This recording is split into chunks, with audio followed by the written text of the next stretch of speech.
Hello दोस्तों, आज हम लोग बात करने वाले हैं धान की सीधी बुआई के बारे में, यानी कि डीएसआर मेथड के बारे में, जिसको कि किसान वीरों इंग्लिश में हम लोग डायरेक्ट सीडिंग ऑफ राइस के नाम से जानते हैं।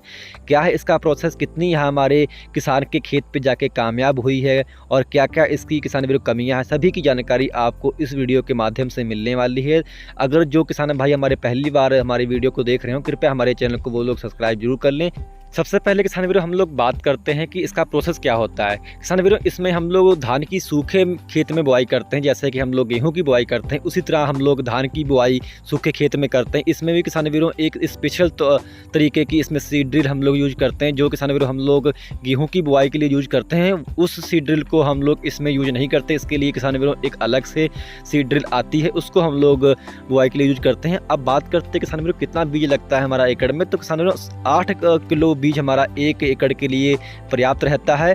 और जब आप किसान वीरों जो आप बीज 8 किलो ले रहे हैं, उसको आप शाम को पानी में भिगो दीजिए और सुबह उसको वहाँ से निकाल लीजिए।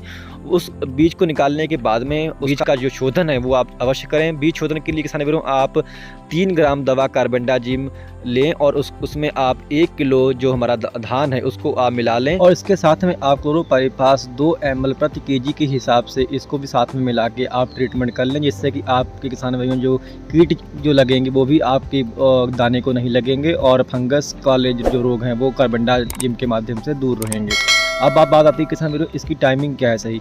अगर हम लोग बात करें इसकी टाइमिंग की, तो किसान वीरों इसकी जो सही टाइमिंग है वह 15 मई से लेकर के 10 जून के बीच में आप इसकी बुआई कर दें, क्योंकि इसके बाद में जब आप बुआई करेंगे तो बारिश का ज़्यादा किसान वीरों अटैक रहता है। जब आप बारिश ज़्यादा होगी तो आपका जो जमाव है किसान वीरों निश्चित ही उससे काफ़ी ज़्यादा प्रभावित होगा। बीज शोधन के बाद में किसान वीरों आप जब बुआई करें तो उसमें आप 1 बोरी DAP अवश्य डालें। इसके बाद में किसान वीरों जो आप गहराई रखें बुआई की, वो तकरीबन आप 2 से 3 सेंटीमीटर की खाली गहराई रखें। अगर आप ज़्यादा गहराई रखेंगे तो उससे आपका किसान वीरों जो जमाव आएगा वो काफ़ी लेट आएगा। जब आपका जमाव आएगा तो उसमें आपके जो खरपतवार हैं वो आपके किसान वीरों पहले उगने लगें। तो आप कोशिश करें आपकी जो बीज की गहराई हो वो आप 2 से 3 सेंटीमीटर तक ही रखें।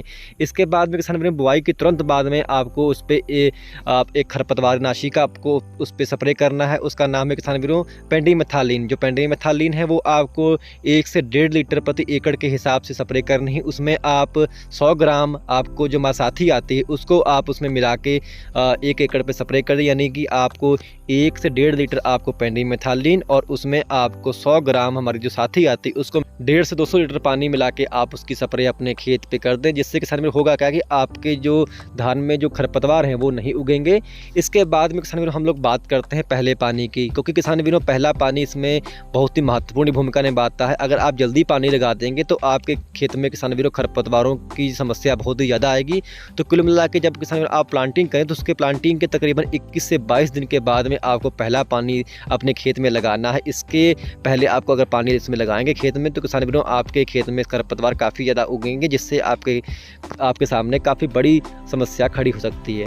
पहले पानी के तुरंत बाद किसान वीरों आपको उसमें 25 से 30 किलो यूरिया प्रति एकड़ के हिसाब से अपने खेत में डालनी होगी। इसमें आप 20 किलो पोटाश और 10 किलोग्राम आपको जिंक भी मिला के पहले पानी के बाद में अपने खेत में डालना होगा, क्योंकि किसान होता क्या है कि जब आप पहला पानी देंगे उसके बाद में आपकी जो फसल होगी वो आपको हल्का पीलेपन में नज़र आएगी। तो पीलापन दूर करने के लिए आपको जो खादें बताई गई हैं तो उन खादों का अगर आप उपयोग करते हैं तो आपकी फसल से किसान वीरों जो पीलापन होगा वो दूर हो जाएगा। इसके बाद में किसान सबसे ज़रूरी बात आती है, अगर आपके खेत में खरपतवार कहीं कहीं आपको दिखाई पड़ रहे हों तो खरपतवारों के नियंत्रण के लिए आपको जो एक नॉमिनी गोल्ड नाम से दवा आती है उसकी मात्रा आप 100 ग्राम प्रति एकड़ के हिसाब से उसकी स्प्रे करें, तो उससे आपके जो खरपतवार होंगे किसान वीरों वो काफ़ी हद तक उसकी रोकथाम आपके खेत में हो जाएगी और आपका जो खेत किसान वीरों होगा वो काफ़ी हरा भरा जाएगा।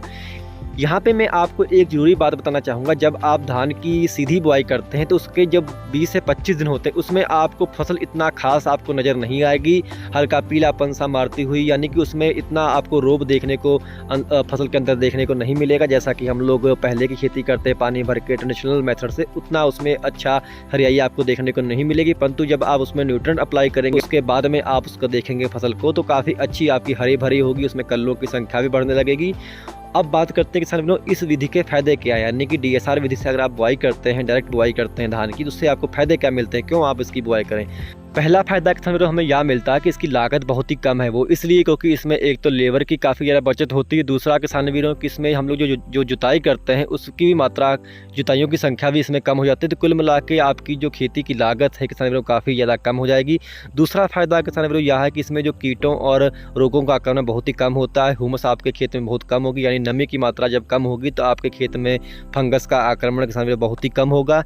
तीसरा फ़ायदा किसान भाइयों यह है कि हमारी फसल जो है तकरीबन 15 से 20 दिन पहले पक के तैयार हो जाती है, क्योंकि इसमें हम लोग पानी कम लगाते हैं तो हमारी जो फसल होगी किसान भाइयों वो बहुत ही जल्दी पक के तैयार हो जाती है। चौथा फ़ायदा किसान भाइयों यह है कि इसमें हमारी पानी की काफ़ी ज़्यादा बचत होती है, तकरीबन 30 से 40% तक हम इसमें वाटर सेव कर सकते हैं।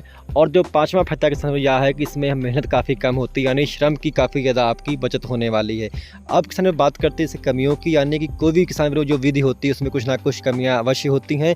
इसकी किसान सबसे बड़ी कमी यह है कि जब आप इसकी बुआई करें तो उसके तुरंत बाद आपको पानी या उसमें बरसात नहीं होनी चाहिए। अगर बरसात हो जाएगी किसान भाइयों आपका जो जमाव है बीजों का वो काफ़ी ज़्यादा कम हो जाएगा, उसमें खरपतवारों का आक्रमण बहुत ही ज़्यादा होगा। जब खरपतवार ज़्यादा होंगे तो किसान भाइयों उस आपका जो प्रोडक्शन है वो काफ़ी कम हो जाएगा।